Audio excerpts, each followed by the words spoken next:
ఇంత వాటర్ ఎందుకున్నది, గొంతు తడవాలని దప్పి తీరాలని ఎంజ చచ్చి బ్రతుకుతున్నది, సర్వలోకానికే విద్య నేర్పాలని. గర్భమందు ఎముకలెదిగే తీరేంటో, సూర్యుడారకుండ మండడమేంటో, గాలి ఏడ నుండి తరలి వస్తుందో, పురుగు చిలుకలాగా మారే కాదేంటో. స్పేసుకే శాటిలైటులే పంపగలిగిన ఈ సైన్సు కైనా తెలుసునా.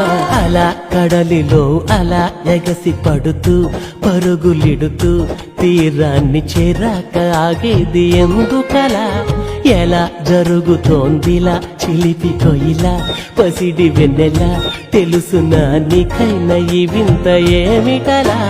చిత్రమే ఆద్యంతమీ లోకము, ప్రశ్నలే ఏ వైపు చూసినా ఆన్సరే ఏడ ఉందని వెతికితే అందేనే అద్భుతాల గ్రంథమే. చూశాను చదివాను ఈ సృష్టి ఆ దైవ కార్యం.